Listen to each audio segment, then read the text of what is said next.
they give us three major strengths here with regard to fideism.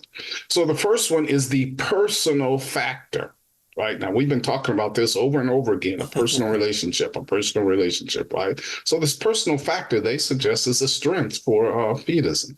Fideism rightly and helpfully emphasizes the personal dimensions of apologetics. God is a personal being, and apologetics should be done in a manner that respects the fact that God is a personal being. Too often, our authors tell us, God is treated as an intellectual construct rather than a real person, right?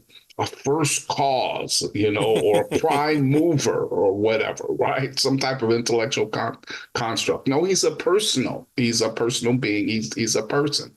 And moreover, the purpose of apologetics then is to persuade people, and their people are persons as well, right? And so the answers to unbelievers' objections that overlook the personal state that they have in the questions are likely to have little or no impact. And so the first kind of strength here is this emphasis on the personal factor. And our authors think that that's a helpful, aspect of fideism. Right. So, you can kind of think of it like having someone describe who you are just solely by what you do for work.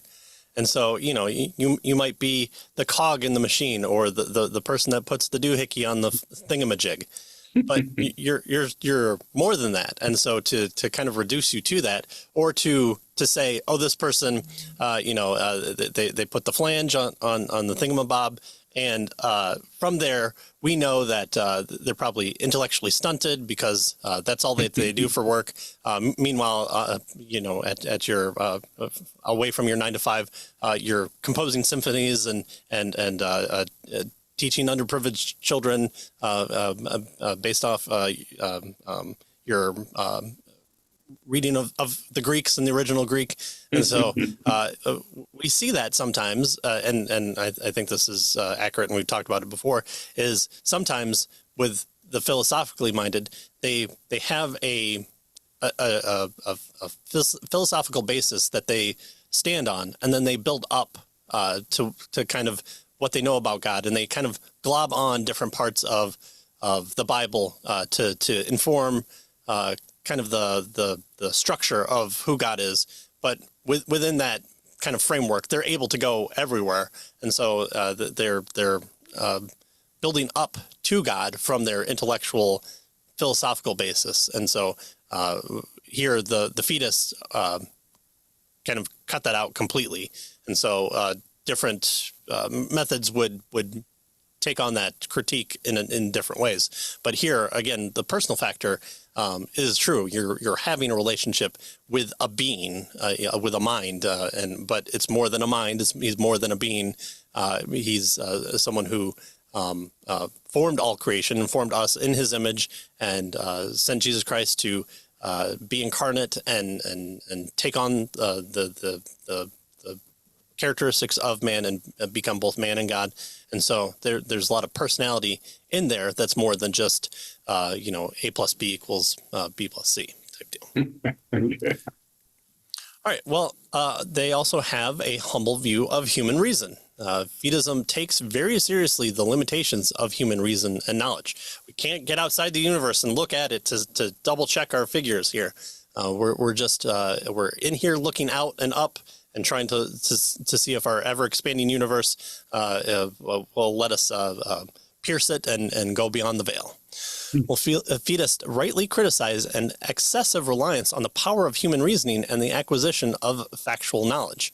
Our problem is not that we lack intelligence or information, but we lack the courage and honesty to accept the truth. And sometimes those intellectual pursuits put barriers in the way of us knowing things, but also there's political factors, there's monetary factors, there's, we can put all sorts of sin, politics, money, hubris in there as well.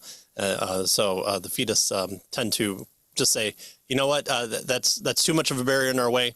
Let's knock it down and kind of not even consider it as part of our answer. All right, there you go. All right, so strengths here, the personal factor, humility, right? A humble view of human reason. And then finally, and this again, we've been emphasizing here, centered on Christ, right? Fideism is centered on Christ. It centers the Christian religion and apologetics, our authors tell us, where it should be, on the person of Jesus Christ. Moreover, fideists are right in insisting that what unbelievers need most is simply exposure to the power of the person of Jesus Christ. As people read the New Testament, they do encounter Christ as the personal, gracious, and formidable God that he is. And so apologetics certainly needs to retain, our authors tell us, this Christ-centered approach. And so that's a strength that they suggest we find in fideism. Yeah, sometimes apologetics can kind of look too much like deism or just theism of some variety. And when it comes to like classical apologetics, right, that's the first step, is to prove a deity, and then from there you tack on Jesus to show that deity that you built up all along. Well, guess what? That's the God of the Bible. So here again, they don't want to separate those two, because that separation is a huge divide. In fact, we were kind of talking offline about the intelligence design movement, and how many people who reject Darwinism will come to kind of what we consider our side of the camp, but then not embrace Christianity or the Judeo or Muslim religions of monotheism, but kind of just hang there with a general form of a concept of God or deity or great designer, or move beyond that. The machines of the Matrix. There's limitless possibilities, and you just kind of, it's almost like a totem. You just kind of set it there, and you have your Mars Hill to the unknown God placeholder there. So just in case we missed anything, there. So